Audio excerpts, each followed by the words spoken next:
नमस्कार। हम सब सांस लेते हैं, पर क्या हम जानते हैं कि हमारी हर सांस में एक छिपी हुई शक्ति है? आज हम अपने फेफड़ों की इसी पूरी की पूरी क्षमता को समझने वाले हैं। ये हमारे स्वास्थ्य और हमारी जिंदगी के लिए कितनी जरूरी है, ये भी जानेंगे।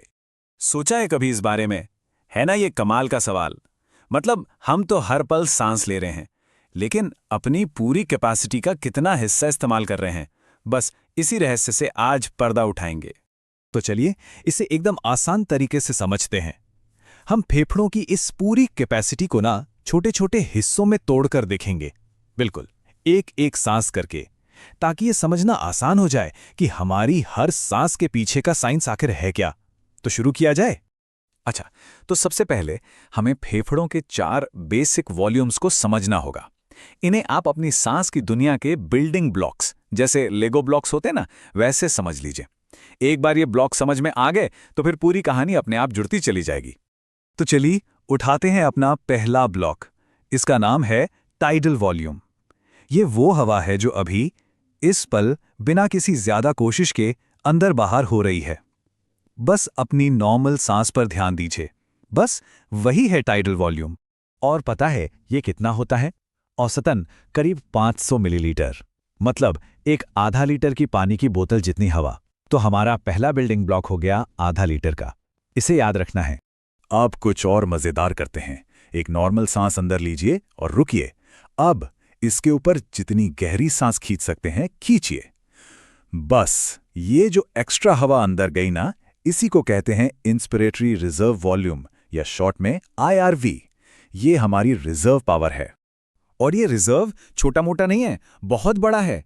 करीब 3000 मिलीलीटर, अरे मतलब 3 लीटर। जरा सोचिए, हमारी नॉर्मल सांस से 6 गुना ज्यादा। है ना कमाल की बात?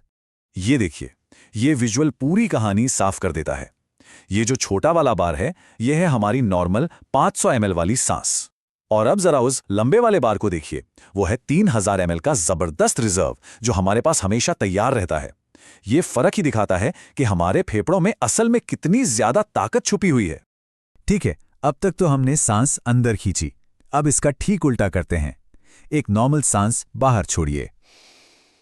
और अब जितने हवा जोर लगाकर बाहर निकाल सकते हैं, निकाल दीजिए। ये जो एक्स्ट्रा हवा बाहर निकली, इसे कहते हैं एक्सपिरेटरी रिजर्व वॉल्यूम, यानी ERV। और ये भी कोई कम नहीं है, लगभग 1100 मिलीलीटर। तो मतलब हमारे पास सांस अंदर खींचने का भी एक रिजर्व है और बाहर निकालने का भी। और अब बारी है सबसे मिस्टीरियस, सबसे रहस्यमयी वॉल्यूम की, रेजिडुअल वॉल्यूम। ये वो हवा है जो फेफड़ों में हमेशा ही बची रहती है। चाहे कोई कितनी भी कोशिश कर ले, इसे बाहर नहीं निकाला जा सकता। ये वॉल्यूम बहुत बहुत जरूरी है, और इसके 2 बड़े कारण हैं।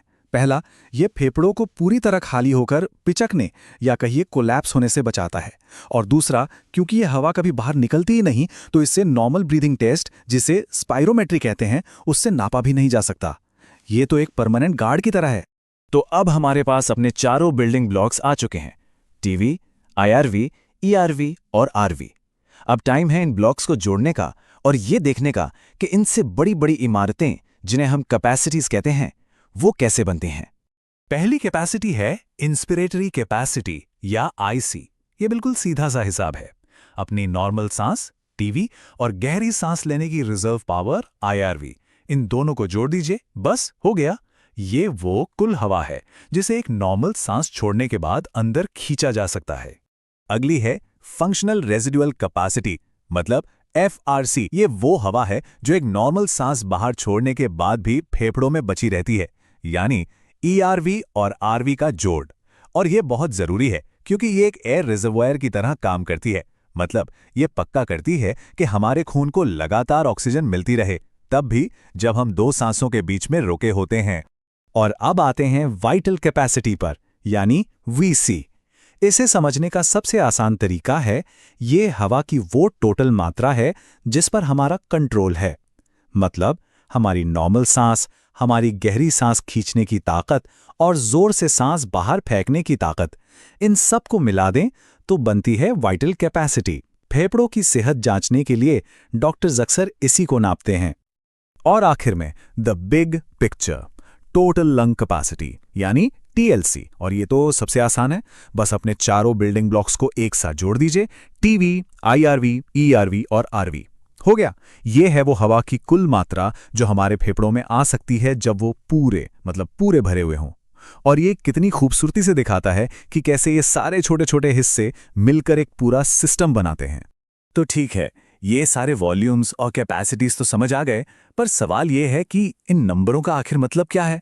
ये सिर्फ किताबों के लिए नहीं है, असल में ये डॉक्टरों के लिए बहुत जरूरी सुराग होते हैं। चलिए देखते हैं कि मेडिकल की दुनिया में ये क्यों इतने मायने रखते हैं। यहाँ कुछ बहुत जरूरी बातें हैं।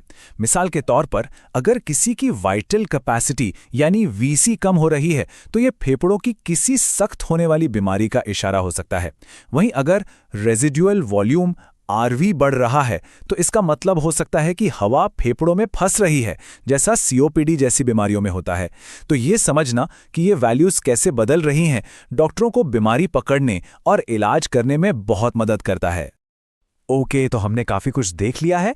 अब ऐसा करते हैं, जल्दी से इन सारी जरूरी बातों को एक साथ रखकर दोहरा लेते हैं ताकि सब कुछ दिमाग में अच्छे से बैठ जाए। ये टेबल देखिए, ये सब कुछ एक जगह पर ले आती है। यहाँ एक ही नज़र में हमारे चारों वॉल्यूम और चारों कैपेसिटीज दिख रहे हैं, साथ में उनके फॉर्मूले और एवरेज वैल्यूज भी हैं। ये हमारे बिल्डिंग ब्लॉक्स और उनसे बनी इमारतों का समझिए कि एक परफेक्ट नक्शा है। और हाँ, अगर इन सबको याद रखने का कोई आसान तरीका चाहिए तो ये मेमोनिक मतलब याद रखने का ये शॉर्टकट बहुत काम का है। बस वॉल्यूम्स का ये ऑर्डर याद रखिए, टीवी, आईआरवी, ईआरवी, आरवी, और फिर कैपेसिटीज का order IC, FRC, VC, TLC. Simple. अब इन सारे नंबरों को एक अलग ही एंगल से देखते हैं। हमारे फेफड़ों में करीब 6 लीटर हवा समा सकती है। 6 लीटर! पर हम एक नॉर्मल सांस में सिर्फ आधा लीटर इस्तेमाल करते हैं। इसका मतलब पता है क्या है? हम अपनी टोटल कैपेसिटी का सिर्फ 8% इस्तेमाल कर रहे हैं। ये बात तो सच में चौंकाने वाली है। ये दिखाती है कि हमारे अंदर कितनी बड़ी अनछुई ताकत है। तो मैं आपको इसी सोच के साथ छोड़ जाता हूं। जब हम ये जान गए हैं कि